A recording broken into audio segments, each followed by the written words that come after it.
मंत्री महोदय से बात करनी चाहिए। तो जैसे उन्होंने अपनी स्पीच वगैरह दी थी और उसके बाद में वो बीच में छोड़ के चले गए थे। ई टेंडरिंग करवा के जैसे भी ठेकेदार हमारे गांव में घुसने की कोशिश करेंगे तो हम नहीं घुसने देंगे। सीधी उंगली से घी नहीं निकला तो हम रेडी करना भी जानते हैं। 2024 कोई ज्यादा दूर नहीं है।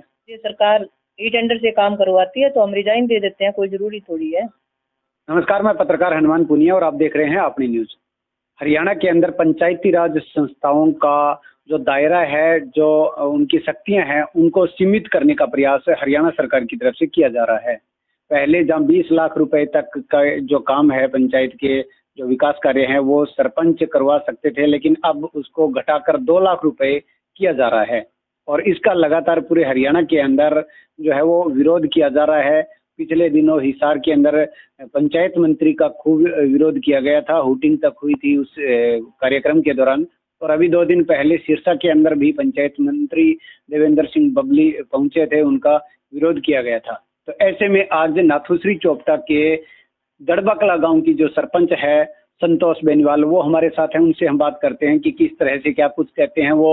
ये जो 2 लाख रुपए तक का एक लिमिटेशन किया जा रहा है, तो उससे सरपंचों को विकास कार्य करवाने में क्या कुछ कितनी दिक्कत हो सकती है, और अगर ऐसा होता है तो इनकी तरफ से पंचायत के जो प्रतिनिधि हैं वो किस तरह से क्या कुछ विरोध करेंगे या इसका समर्थन करेंगे, क्योंकि ई टेंडर प्रक्रिया जो है वो पूरे हरियाणा के अंदर पंचायतों के अंदर भी 2 लाख रुपए का उसका क्राइटेरिया डिसाइड किया जा रहा है। सबसे पहले तो आपका स्वागत है अपने न्यूज चैनल के अंदर। पहले तो जी आपका बहुत बहुत धन्यवाद, आप यहाँ पधारे। अब जो है नई पंचायतें बनी है, पिछले 18-20 महीने से गांव के अंदर विकास कार्य भी रुके हुए थे। तो ऐसे में अब जो एक नई दिक्कत आ रही है, वो हर जगह पर पंचायत मंत्री का विरोध भी किया जा रहा है और बताया जा रहा है कि 2 लाख एक लिमिटेशन की जा रही है, यानी कि जो विकास कार्य है वो सरपंच 2 लाख रुपए तक ही करवा पाएंगे। तो इसको आप किस नज़र से देखते हैं? पहले तो जी मंत्री महोदय से यही बोलते हैं कि जैसे 2 लाख में हम काम करवाते हैं तो क्या क्या काम करवा लेंगे, तो इसको बढ़ा के 20 लाख तक किया जाए।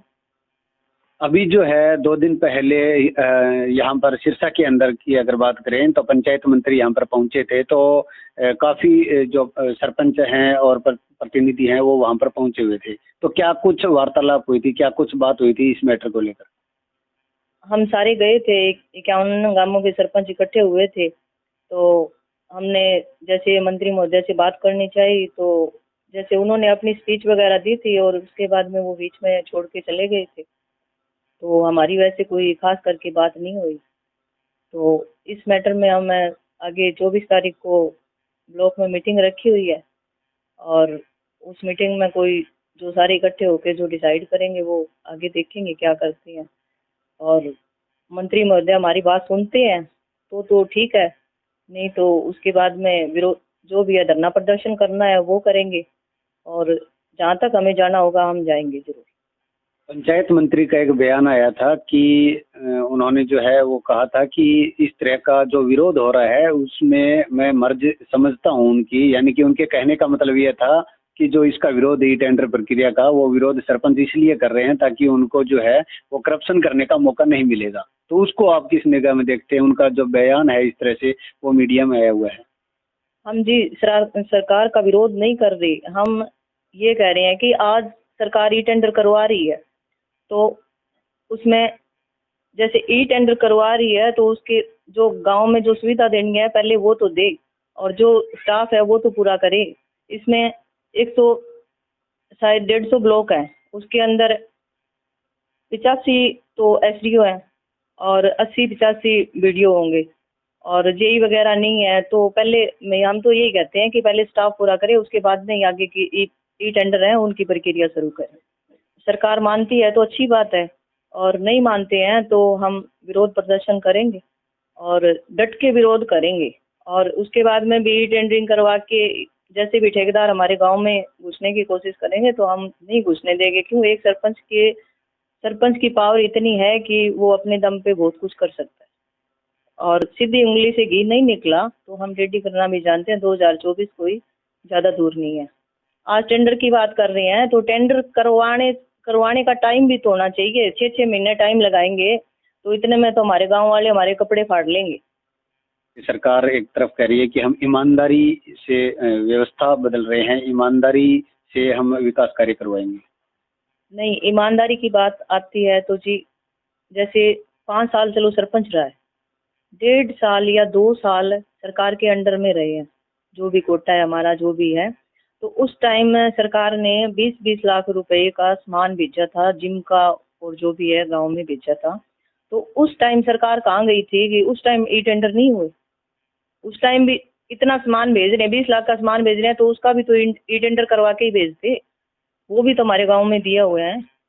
अब ये एक बड़ी बात है कि अब जो सरकार है वो पिछले 20 महीने में जो काम हुए हैं गांव के अंदर विकास कार्य की अगर बात करें तो सरकार की तरफ से, यानी कि जो है वो सरपंच के बजाय बीडीपीओ और जो ग्राम सचिव हैं वो गांव की जो उनके पास कमान थी, तो उनकी तरफ से गांव के अंदर लाखों रुपए के, यानी कि 2 लाख से ऊपर के काफी ऐसे जो बजट के काम हुए हैं, तो वो काम जब ई टेंडर प्रक्रिया से होने की बजाय वो डायरेक्ट जो है वो बीडीपीओ ने और ग्राम सचिव ने अपने स्तर पर करवा लिए।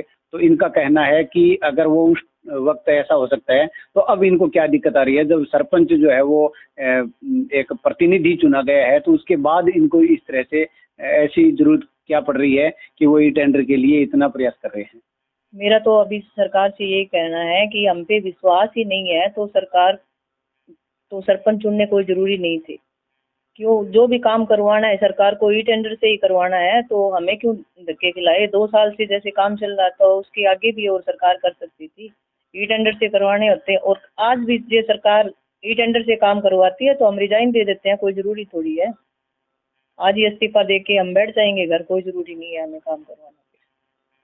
तो चलिए, अब ये जो विरोध है वो 2 लाख रुपए से ऊपर का ई टेंडर कर रही है सरकार, तो उसको लेकर विरोध कई जगह पर सरकार का हो रहा है। अब देखना ये होगा कि अभी इस तरह से 24 तारीख को जो है वो एक मीटिंग यहाँ पर नाथूश्री चोपटा ब्लॉक के सभी 51 गांव के जो सरपंच हैं, जो जनप्रतिनिधि हैं, वो इकट्ठे होंगे। वो क्या कुछ डिसाइड करेंगे वो आने वाला वक्त बताएगा। लेकिन ये एक बड़ा मुद्दा है कि अगर इस तरह से विरोधाभासी ये सिस्टम रहा तो पहले भी 20 से 22 महीने के अंदर गांव के अंदर विकास कार्य नहीं हुए हैं और अब नए जो सरपंच बने हैं, तो ऐसे में अगर सरकार के साथ इस तरह का टकराव बन जाता है तो फिर जो विकास कार्य की जो गति है वो एक बार फिर जो है वो रुक जाएगी। तो अब देखना ये होगा कि सरकार इन जनप्रतिनिधियों की बात को कितनी गंभीरता से लेती है।